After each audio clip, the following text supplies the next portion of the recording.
Stoicism is a timeless and practical philosophy rooted in ancient Greco-Roman ideas and practices that remain highly relevant in today's world. At its core, Stoicism is a philosophy of personal ethics that emphasizes the importance of reason, self-awareness, and inner strength. It teaches individuals to focus on what they can control, accept what they can't, and develop a mindset that fosters resilience, humility, and effective action. By adopting this philosophy, individuals can develop a clear understanding of what they can control and what they can't. Take action without being swayed by unrealistic expectations or biases, build resilience in the face of failure, and stay grounded in the face of success. Cultivate a sense of inner strength and confidence that is not dependent on external circumstances. In essence, Stoicism offers a powerful framework for living a virtuous, fulfilling, and meaningful life, and its principles have stood the test of time, remaining highly relevant in the modern world.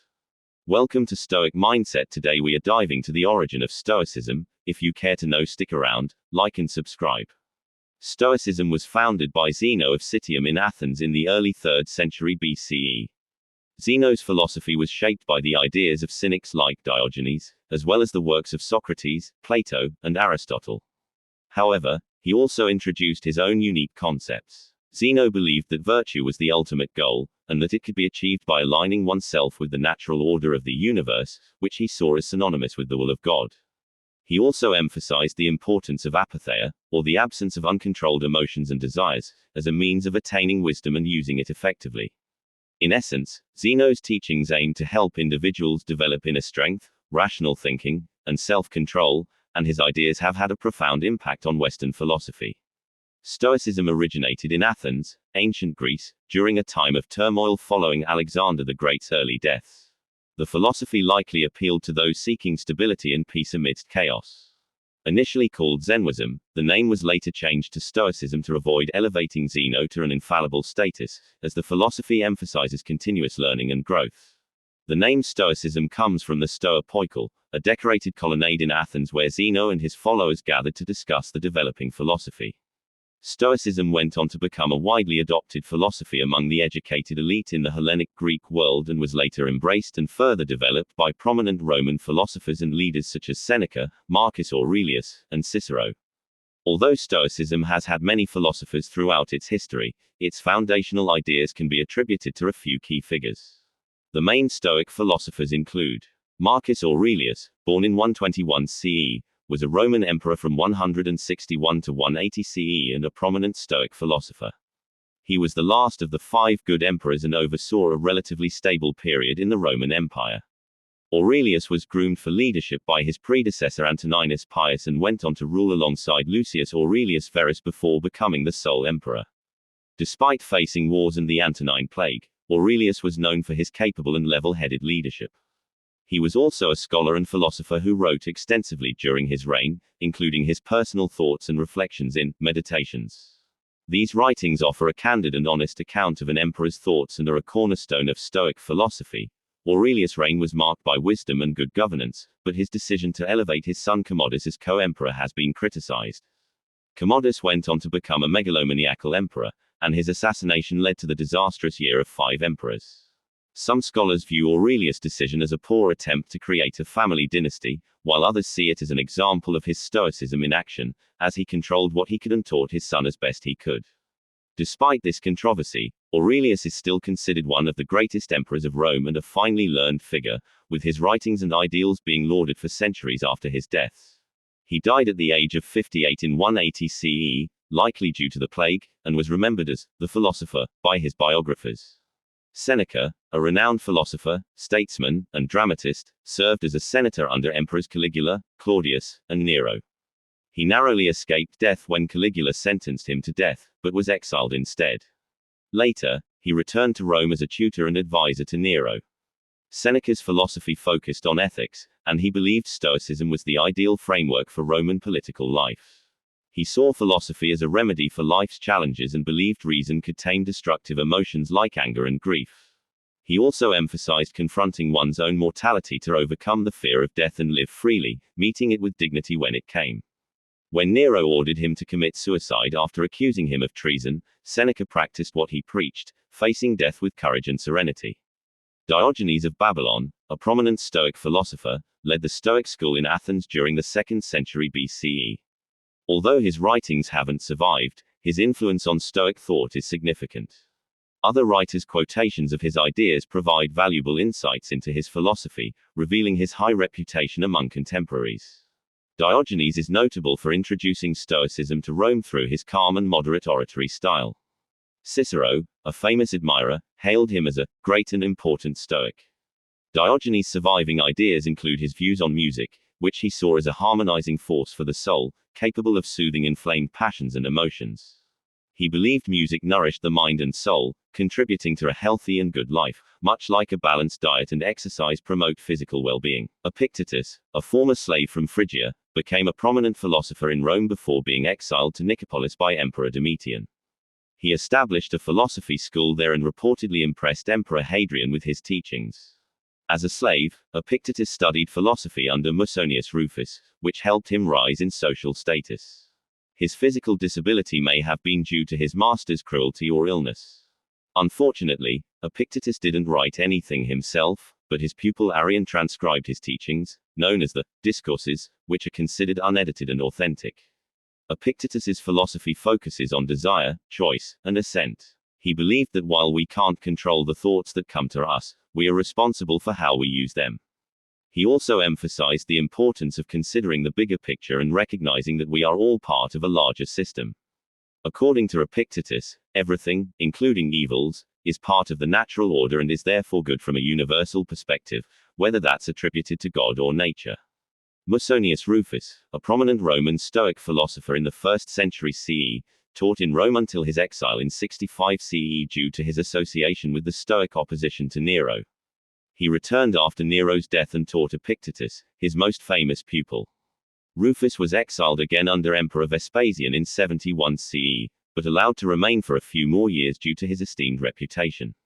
He eventually returned after Vespasian's death, but details of his later life are unclear, and his exact date of death is unknown. Rufus' writings are mostly transcribed speeches, with some uncertainty about their authenticity. The most notable collections of his ideas are found in the Discourses, published by Lucius, and the extensive transcriptions by Stobaeus. His philosophy is similar to Epictetus's, given their connection, but with some unique ideas. Rufus focused on practical philosophy and ethics, neglecting logic and physics. He practiced an ascetic lifestyle to live in accordance with nature. Notably, Rufus believed men and women had equal capacities for understanding virtue and advocated for women's education in philosophy, a progressive idea for his time. His philosophy emphasized the importance of living a simple, self-sufficient life, and he argued that true happiness and freedom come from living in accordance with nature. The 4 virtues of Stoicism provide a foundational framework for understanding and practicing Stoic philosophy. These virtues serve as a guiding principle for Stoics when navigating complex issues and challenges. By embracing these ethics, individuals can transform philosophical concepts into tangible actions, moving beyond mere discussion to real-world application. The 4 virtues offer a practical and actionable approach to living a virtuous and fulfilling life, empowering individuals to confront difficulties with wisdom and resilience. In Stoicism, wisdom, also known as phronesis or prudence, is the ability to apply philosophical principles to real-life situations.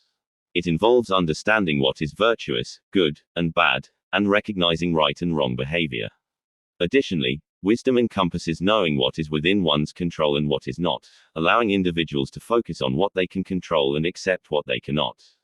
This virtue enables Stoics to navigate life's challenges with discernment and make informed decisions that align with their values. Stoic courage involves the strength to confront adversity with resilience, resisting the temptation to succumb to despair or depression. It also encompasses the bravery to uphold one's principles, even when abandoning them would yield a tangible benefit. Furthermore, Stoic courage includes the confidence to express one's thoughts and opinions openly, unwaveringly advocating for truth and integrity. In Stoicism, temperance, moderation, and self-control are equivalent concepts. Stoics believe that excessive desires lead to discontentment and dissatisfaction, as they can never be fully satisfied. This insatiable craving is self-defeating, as the more you indulge, the more you want, and the more you want, the less you'll ultimately have. The key insight here is that true abundance comes from having what is truly essential, not just what is desired. By cultivating moderation and self-control, one can find contentment and fulfillment in what is truly important. In classical Stoicism, justice was considered the paramount virtue, as it was closely tied to political life. Philosophers like Marcus Aurelius and Seneca saw justice as the foundation of all other virtues. In modern times, justice can be understood as our responsibility towards others, recognizing that our actions should contribute to the greater good. This virtue emphasizes our interconnectedness, acknowledging that our existence is inextricably linked to the existence of others, and that our actions should reflect this understanding. Stoicism offers numerous benefits for those who embrace its principles, leading to a more fulfilling and meaningful life. By recognizing the interconnectedness of the universe and living in the present moment, individuals can find true happiness and contentment. Stoicism promotes self-actualization, helping individuals improve their thoughts and overcome external validation. It also encourages building strong relationships and valuing meaningful friendships, recognizing that harmony and unity are essential. Additionally, Stoicism teaches individuals to focus on what they can control, rather than worrying about external events beyond their control. This philosophy promotes positive mental health by encouraging meaningful action, self-control, and acceptance of limitations. By acknowledging and normalizing negative emotions, individuals can reduce their intensity and gain greater control over their mental state. Modern psychotherapy, including cognitive behavioral theory, has roots in Stoic philosophy, demonstrating the practical and tangible benefits of this ancient philosophy. By applying Stoic principles, individuals can cultivate a more resilient and fulfilling life, better equipped to navigate life's challenges with wisdom and inner strength. Stoicism views death as an inevitable and natural part of life, encouraging individuals to accept and confront their mortality. Stoic philosophers, both ancient and modern, have explored the topic of death and how to overcome the fear of it. Massimo Pigliacci, for example, turned to Stoicism after reflecting on his own mortality at age 50. The ancient Stoics saw death as a rational and natural process, not an evil in itself. They believed that fearing death is irrational, as it is an uncontrollable aspect of life. Instead, they focused on what can be controlled, our thoughts and attitudes towards death. By adopting this mindset, individuals can escape the fear of death and prevent it from dictating their actions. As Epictetus said, in essence, Stoicism encourages individuals to confront and accept their mortality, not fearing what is inevitable and outside of their control. By doing so, they can live more freely and authentically, unencumbered by the weight of mortality. Thank you for watching to the end. Remember, Stoicism and its philosophy is in our mindset till we meet again.